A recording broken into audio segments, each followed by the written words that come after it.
안녕하세요. 2025년 원천징수 실무 강의를 맡게 된 이석정 세무사입니다. 강의에 25년도에 원천징수 실무가 또 개정이 소소히 굉장히 많이 됐습니다. 이 부분에 대해서 하나씩 처음부터 원리부터 개정사항 전반적인 부분을 강의하고자 합니다. 일단 원천징수를 이해하기 위해서는요, 기본적인 이 체계 좀 말씀 좀 드려야 될 것 같습니다. 원천징수는 소득에 대한 과세 징수 방법이죠. 세금의 징수 방법입니다. 원래 소득세법은 신고납세 제도죠. 스스로 신고납부하는 건데 스스로 신고납부하는 부분들이 미약하고 또 이 정서상 그죠 숨기려는 이런 의도가 있기 때문에 우리 세법에서는 원천징수라는 제도를 통해서 세금을 좀 더 효율적으로 관리하고 징수에 용이한 이런 방식을 취하고 있네요. 이 부분에 대한 기초 이론부터 좀 살펴볼까요? 소득에 대한 과세 체계를 볼 필요가 있어요. 우리 원천징수는 소득에 관련되는 세금의 징수 방법 중에 하나입니다. 아시다시피 부가가치세 같은 경우는요, 거래징수라고 얘기를 하잖아요. 원천징수, 거래징수 약간 비슷한 개념입니다만은 부가가치세법상으로는 거래징수, 세금계산서를 통해서 정리를 하는 거고요. 소득에 대한 과세체계는 이 원천징수로 규결이 됩니다. 그래서 소득에 대한 과세체계를 살펴보면 회계에서는 당연히 수익과 비용 빼서 이익이 나오는 거죠. 이 부분은 당연히 아시겠고요. 개인 같은 경우 소득세법에서 적용을 받는 개인 같은 경우는 우리 수익을 수익금액이라는 용어를 쓰죠. 그리고 비용은 필요경비라는 용어를 씁니다. 이게 과세 소득이 되는 거고요. 그렇죠? 그리고 가장 큰 특징은 개인 소득세법상은요, 열거주의라고 합니다. 열거되어 있지 않는 부분에 대해서는 과세하지 않죠. 잘 아시다시피 가상자산에 대한 부분 있잖아요. 이 가상자산에 대한 소득의 세금 유무, 이게 굉장히 많이 논란이 돼 있죠. 지금 과세를 한다는 게 다시 27년 이후로 유예됐습니다. 연기가 된 거죠. 이런 부분도 우리 열거주의의 특성을 반영한 거다라고 생각하시면 될 것 같습니다. 법인 같은 경우는 이에 비해서 포괄주의죠. 법인이 벌어들인 모든 소득에 대해서 과세하는 거예요. 그래서 이 부분에 대한 이 포괄주의도 한번 살펴볼 필요는 있겠다. 법인세법에서는 입금과 손금을 각각 수익과 비용에 대응되는 개념으로 보죠. 그렇죠? 여기는 발생주의고요. 여기는 우리 이 소득과 관련되는 이 체계에 의해서 우리 용어를 좀 달리한다. 이렇게 체크하시면 되겠습니다.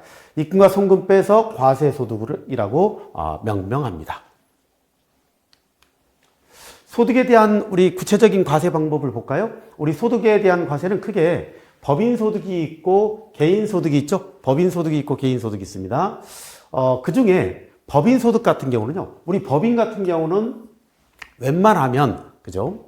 우리 전체적으로 포괄주의를 취하고 있기 때문에 법인은 스스로 만든 우리 자연인이 아니고 법에 의해서 인위적으로 만든 거기 때문에요, 세금을 제대로 내겠다라고 과세관청에서는 판단하는 겁니다.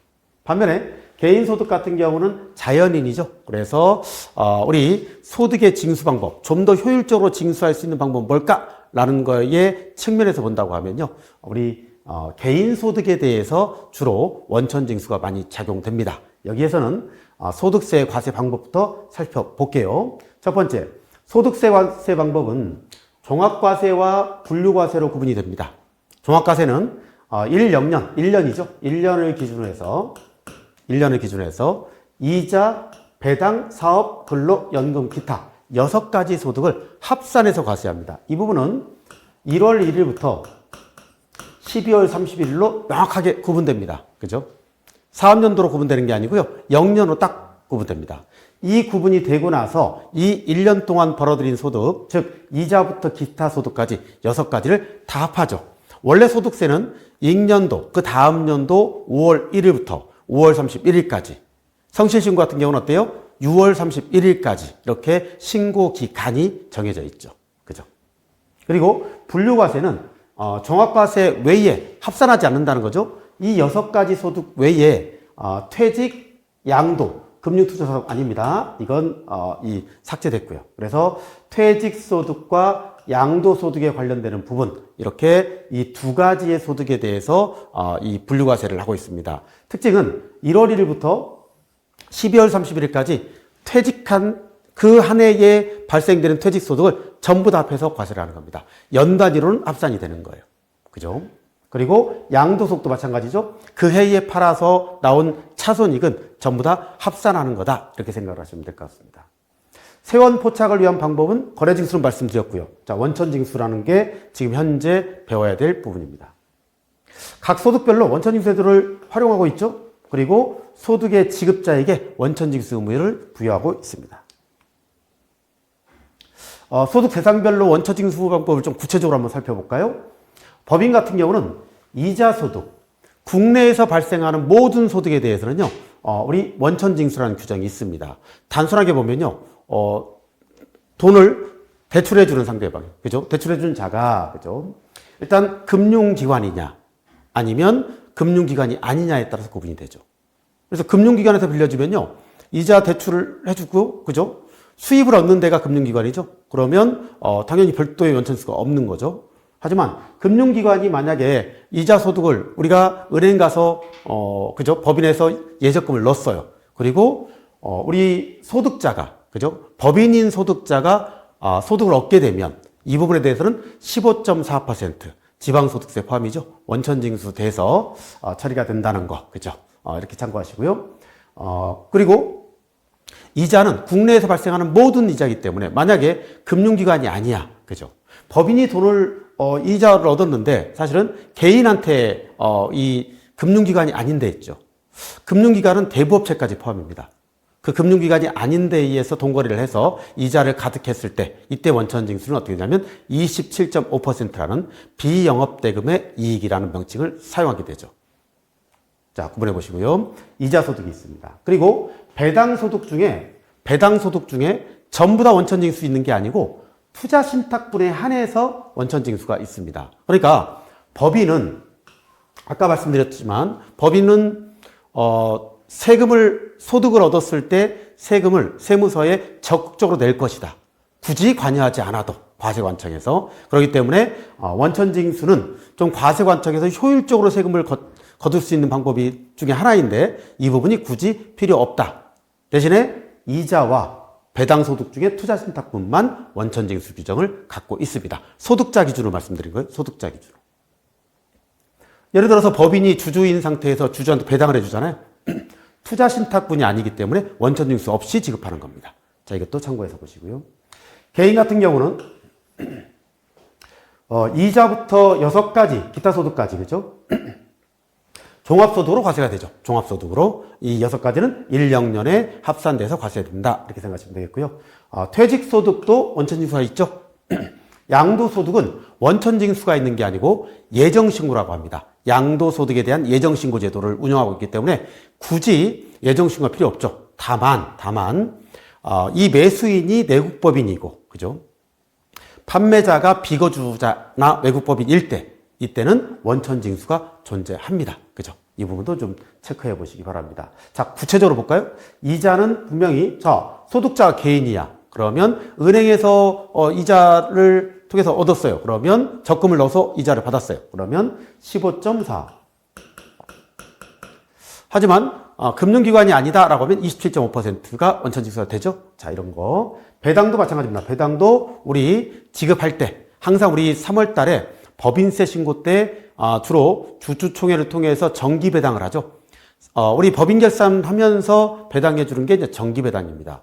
그리고 중간배당이라는 거 있죠. 중간배당은 이런 정기총회 외에 주주총회 외의 기간에 주는 것을 우리 중간배당이라고 하고요. 중간배당은 상법상 예외적인 절차고 1년에 한 번 정도 그죠. 그리고 현금배당을 시행할 수가 있습니다. 사업소득은요. 사업소득에 대한 원천징수는 자, 둘 중에 하나 간단하게 지금 접근해 본다면 세금계산서를 발행하는 우리 과세사업자 있죠. 과세사업자들은 원천징수 아니고 거래징수죠. 세금계산서를 교부할 수 있잖아요. 그래서 이미 과세관청에 세원 파악이 됩니다. 그래서 굳이 원천징수가 필요 없죠. 그래서 사업소득은 일부만, 전체가 원천징수 있는 게 아니고 일부만, 예를 들어서 인적 용역이라든지 의료보건 용역 이런 거에 대해서만 원천징수가 존재한다 이렇게 생각하시면 되겠습니다. 근로소득 원천징수 있죠. 일용 근로냐, 일반 근로냐, 그죠? 일반 근로자 같은 경우는 간이세액표에서 원천징수하고 연말정산하죠. 자, 이런 특징. 연금소득 원천징수 있습니다. 우리 많이 하고 있는 퇴직연금 있죠?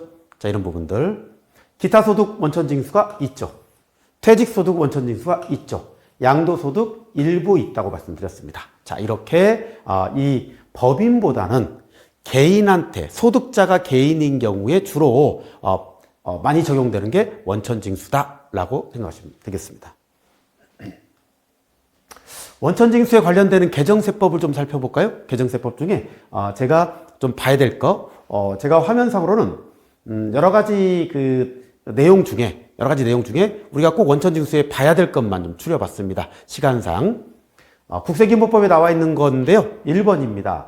세액공제 경정청구 허용된다. 그러니까 우리 통합고용이라든지 고용중대 세액공제 등등 있어요. 회사에서. 또는 원천징수는 뭐 크게 없지만 어쨌든 세액공제 사항이 발생됐다. 그러면 예전에는 이게 경정청구 대상이냐라는 논란이 있었는데 이 부분에 대해서 허용을 했다.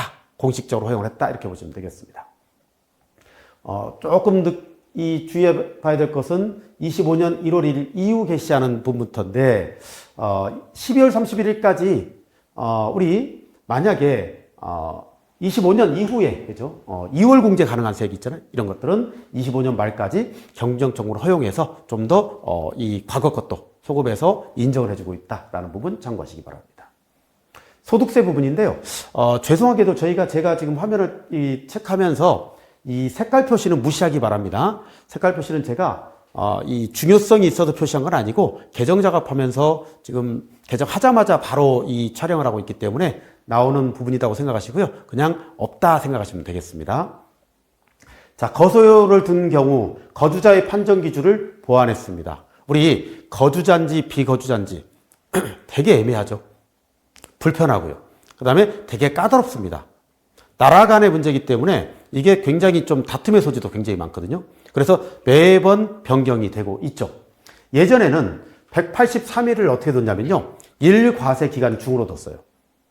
근데 1과세 기간으로 둔 것은 뭐냐면 예전에는 2과세 기간 중에였었거든요. 근데 이걸 몇 년 전에 개정을 통해서 1과세 기간을 했습니다. 그러다 보니까 걸쳐서 183일이 넘어 있는 경우에니까 거주자로 보지 않는 약간의 문제가 생겨버리는 경우가 있죠. 그래서 이번에 보완을 했습니다. 그래서 183일 이상 1과세 기간 동안 있는 거 무조건 포함하고 또는 2과세 기간을 쳐서 그죠? 뭐 전 2년 사이죠. 12월 31일 경유해서 포함해서 걸쳐서 계속해서 183일 이상 거소를 둔 경우는 거주자로 봅니다. 다만 여보세요. 26년부터 개시하는 과세 기간부터 적용입니다. 두 번째입니다. 저축성 보험의 과세 범위 합리화인데 이건 이렇게 보시면 됩니다. 우리 생명 손해보험이 우리나라에 본점을 두고 있는 이 내국 그죠? 이런 데들은 금감원에 다 인가를 받고 다 이 적용을 합니다.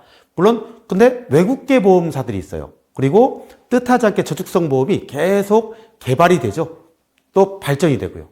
세금을 고려하지 않고 그죠? 세금을 줄이는 방향, 회피하는 방향으로 많이 발전되기 때문에 이 부분에 대해서 합리화를 좀 더 구체적으로 시켰습니다. 그래서 종전에 생명 손해보험 쭉 읽어보시면 될 것 같습니다. 이 저축성 보험도 유사한 거 전부 다 과세하겠다고 넣어놓고요. 대신에 역외보험 계약, 국내에서 보험허가를 받지 않은 외국계 보험사들이 있죠. 이런 데들은 우리 비과세 안 해줄 거야 라고 얘기하고 있습니다. 2월 28일은 시행령 개정 공포일이죠. 자, 이렇게 보시면 되겠습니다. 연말에 우리 세법이 바뀌었죠. 공포가 됐습니다. 12월 30일인가요? 뭐 그건 중요하지 않습니다. 대부분은 1월 1일 이후 시행이니까. 근데 시행령은 2월 28일 날 공표됐고요. 시행규칙은 25년 3월 21일로 지금 예정이 되어 있습니다. 촬영은 그 전에 지금 하고 있고요. 자, 7번입니다. 임원, 종업원 할인 금액에 대한 근로소득세 비과세 기준요. 이거 자동차를 임직원들이 사가지고 그죠? 대폭 할인을 받은 다음에 나중에 좀 타다가 파는 경우 이런 케이스에 이가 많이 도출이 됐기 때문에 이 부분을 좀 비과세 기준을 만들어서 정확히 하고자 했습니다. 그래서 보시면 맥스입니다. 시가의 20%와 240만 원. 중에 큰 금액을 비과세 해주겠다라는 금액으로 신설했습니다. 좀 더 구체적인 기준은 법령을 잘 참고하시기 바랍니다. 출산지원금 비과세 한도 폐지됐죠? 이 부분은 우리 연말정산 이미 했을 때도 반영이 됐던 부분입니다. 그래서 출산과 양육을 지원하기 위해서 출산수당만 한도를 폐지한 거예요. 출산수당만. 양육수당은 20만 원 그대로 유지하고 있습니다. 20만 원도 양육수당 20만 원도 1년 전에 늘었죠. 늘었는데 양육수당 그대로 20만 원. 하지만 출산수당은 20만 원을 폐지해서 전액 우리 비과세를 받을 수 있게 했다. 최대 2회 조건들 살펴보시죠. 연금계좌 납입은 읽어보시기 바랍니다. 퇴직소득세 경산방법 합리화라는 규정인데요. 이 소득세법 시행령 202조의 2조. 자, 이연퇴직소득 아시죠? 우리 퇴직금을 내가 가져가는 게 아니고, 그죠? 연금에 계속 넣어놓는 것을 이연퇴직소득이라고 하죠. 이연퇴직소득인데 지금 이게 2015년부터 퇴직연금이 계속 시행이 됐거든요. 계속 되다가 지금 이제는 어떤 상황이냐면 이직을 자주 하는 분들은요. 여기서 받은 퇴직연금이 있고 저기 받은 퇴직연금이 있어요. 그러니까 중간중간 그때그때마다 찾아버린단 말이에요. 근데 이 찾는 게 과거의 퇴직금에 대한 소득세에서 찾는 거냐 아니면 나중에 온 것을 찾는 거냐 이런 논란이 생깁니다. 그러다 보니까 세금에 따라서는 근속기간에 따라서 퇴직소득세가 달라지는데 이 부분을 선입선출로 할 거냐, 그죠? 평균을 낼 거냐 상당히 애매하죠. 합리적이라면 사실 선입선출 내지는 평균을 해버리면 되는데 이걸 좀 더 구체화시키고 합리화시켰다라고 생각하시면 되겠습니다. 그래서 기지급 이연퇴직소득이 있는 경우, 그죠? 이연퇴직소득 중에 다 찾아버렸다는 거죠. 그러면 세금 산정은 퇴사 시점에 했는데 그 중에 일부를 찾아버렸어요. 그리고 다른 데 가서 또 퇴직금이 발생되죠. 이렇게 막 누적됐을 때에 대비해서 이분에 대한 퇴직소득을 재계산하는 시점을 종전에는 퇴직 시에만 산정했습니다. 그죠? 그런데 이 부분을 개정 후에는 퇴직금 정산 시점, 지급 시점이 아니고요. 정산 시점에서 남아있는 퇴직연금과 이것을 함께 계산해서 다시 정확하게 산정해 놔라. 이런 얘기가 되겠습니다. 26년 1월 1일 이후 퇴직분부터고요. 그 다음에 적용은 26년이니까 1년 남았네요. 자, 참고해서 보시기 바랍니다. 자, 나이 요건은 구체화됐으니까 넘어가고요. 장애인 추가공제도 지금 우리 시행이 되고 있죠. 이번에 연말정산할 때 반영이 됐었습니다. 24년 귀속, 그죠? 장애인 관련돼서 증빙 확대했다. 장애인 증명서만 되는 게 아니고, 그죠? 발달 재활 서비스 이용 증명서까지 장애인으로 보는 기준을 확대했다. 이렇게 볼 수가 있겠습니다. 자, 14번입니다. 주택 임차 차입금 원리금 상환액 공제 요건이죠. 자, 주택 임차 자금 차입금은요. 전세자금 대출을 말하는 거죠. 전세자금 대출. 전세자금 대출은 나중에 한번 보시고 이 전세자금 대출 시에는 이 대출 시에는 당연히 공제가 되죠. 요건이 다 있잖아요.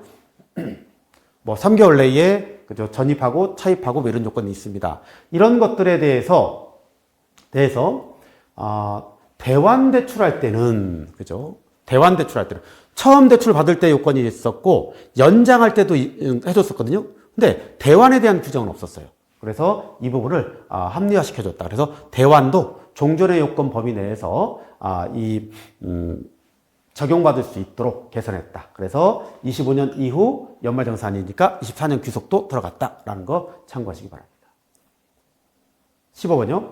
비거치식 분할 상환. 우리 거치식은 보통은 3년 거치 이렇게 돼 있었잖아요. 비거치식은 처음부터 원금과 이자를 갚는 것을 비거치식이라고 얘기를 합니다. 이때는 판단해서 1년 이내에 거치 기한을 둘 수 있고, 그죠? 그 다음에 70%까지를 좀 더 구체화시켜서 상환기준 금액을 명확화시켰다라고 보시면 되겠습니다. 자녀세액 공제는 좀 아셔야 되겠죠? 자녀세액 공제. 올해 자녀세액 공제가 확대됐습니다. 8세 이상의 자녀세액 공제 금액을 첫째, 총전 15만 원에서 25만 원으로, 20만 원에서 30만 원으로, 셋째 이후에는 40만 원으로 확대시켰습니다. 이것도 참고해서 보시기 바랍니다. 고액기부금 같은 경우는요, 원래 24년까지는 어때요? 초과분에 대해서 40%까지 해줬던 것을 이제는 그걸 해주지 않고 30% 원위치 시키겠다 이런 뜻으로 이해됩니다. 20번입니다. 납세조합 넘어가고요. 20번. 외국인 직업운동가에 대한 원천징수 강화. 실제로 제가 관리하고 있는데도요, 그 스포츠 관련된 해외 운동 선수들이 많이 들어오거든요. 그리고 감독들도 많이 들어오고요. 이럴 때 원천징수를 어떻게 할 거냐, 그죠? 예전에는 이제 3년 이상 계약을 하고, 뭐 이럴 때 이제, 이 원천징수를 줬죠. 그러나, 바뀐 규정에 따르면 계약 기간과 관계가 없어요. 없고, 원천징수율을 20%로 하는 걸로, 이 변경했다. 그래서 이건 강화죠. 원천징수를 강화시켰습니다. 그전에는 뭐 3년 이상 계약하고, 그죠? 3년 초과 계약하고, 뭐 이런 분들은 3% 저율로 이렇게 했었는데, 이 부분을 똑같이 외국인 직업운동가는 그냥 20%로 강화시켰다. 이렇게 보시면 되겠습니다. 21번입니다. 국내 원천 인적 용역 소득에 대한 비과세와 면제 신청 그리고 지급명세 제출을 의무화시켰습니다. 자, 비거주화 요구법위는 원래 나중에 제일 끝부분 정도에 우리 공부를 하시게 될 텐데요.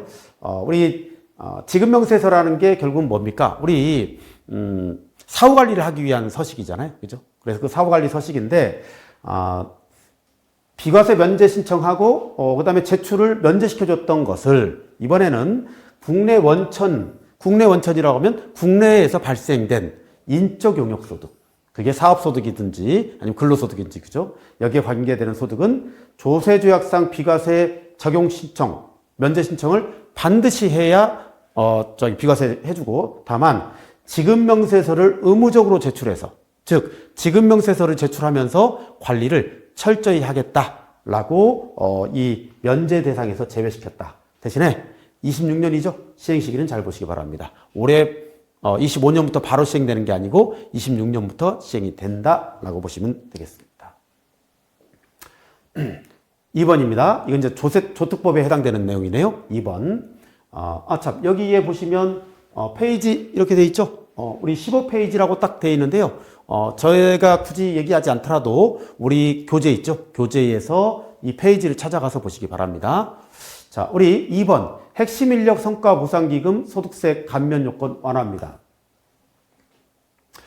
핵심 인력 성과 보상기금은 뭐죠? 이게, 우리 5년 이상 가입해서, 그죠? 5년 이상 가입해서, 우리 내일채용 공제라고 얘기를 하죠? 반반, 2대1의 비율로, 그죠? 2대1의 비율로. 물론 청년채 내일채용 공제는 좀 다릅니다. 어쨌든 이런 관련된 걸 모두 넣어서, 기업과, 그죠? 직원이, 2대1의 비율로 불입해서 나중에 직원이 찾아가게끔, 그죠? 5년 이상 만근 시에, 그죠? 이랬던 규정을 우리는, 이번에 완화시켰어요. 3년 이상만 있어줘도, 그죠? 소득세 감면을 시켜주겠다라고 얘기하고 있습니다. 이게 이제 현재 실질 상황에서 보면요. 현장에서는 5년간은 꼭 묶어두는 효과가 있는데, 이제 이게 3년으로 바뀌었으니까 3년간 묶어두는 효과로 좀 바뀔 수도 있겠네요. 그죠? 체크해 보시기 바랍니다. 중소기업 취업자 감면 요건 있죠? 우리 이거, 세무사나 회계사 쪽에 전문직 있죠? 전문직의 업종에 다니시는 분들은 피해를 보고 있잖아요.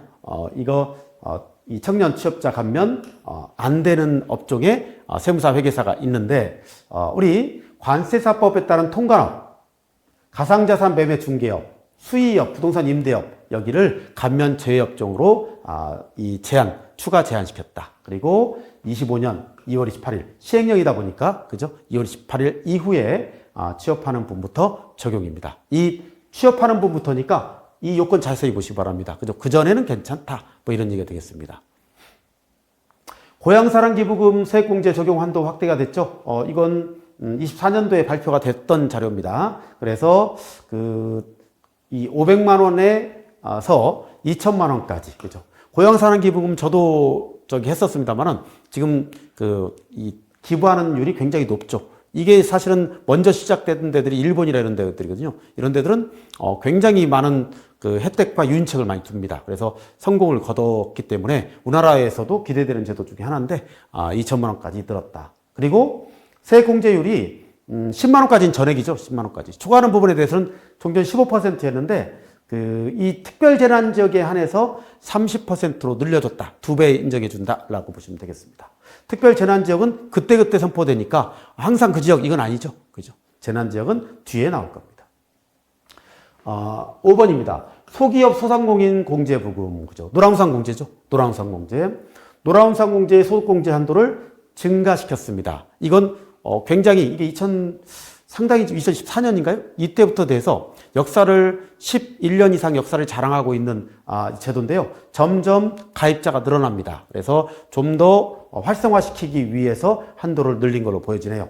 소기업 소상공인 공제부금에 대해서 사업소득 금액이 4천에서 6천까지 종전 400에서 500으로 그러니까 600, 그죠? 500, 400 이렇게 공제를 받을 겁니다. 최고는 200인가요? 이렇게 나눠서 공제를 받고 있다. 참고하시기 바라고요. 3월 14일이 속하는 과세기념턱 적용입니다. 이 3월 14일 이 적용은 조특법이 이 강의하기 직전에 이 개정이 돼가지고요. 그렇죠? 그래서 부득이 서둘러서 넣었던 부분 이해하시기 바랍니다. 나머지는 됐고요. 이것도 봐야 되겠네요. 주택 청약종합저축 같은 경우는 근로자인 무주택 세대주에서 그 근로자의 배우자까지, 그죠? 배우자가 납부한 경우도 인정해 주도록 확대시켰습니다. 혼인세 공제는 적용되는 거 아시죠? 혼인세 공제. 혼인한 연도에 50만 원을 세액공제합니다. 부부가 각각 적용받을 수 있고요. 생애 단 한 차례입니다. 혼인신고분부터 적용하는데 25년 이후의 연말정산, 그죠? 과표신고하는 부분부터니까 24년도도 적용이 가능합니다. 혼인이 무효됐어요. 그러면 원래 가산세를 물리지 않겠다. 그죠? 의도치 않았었으니까. 그러나 이자는 매기겠다는 뜻이에요. 이자가 몇 프로입니까? 만분의 22. 만분의 22. 이건 이제 뭐예요? 곱하기 365 하면 8.03이죠. 적지 않습니다.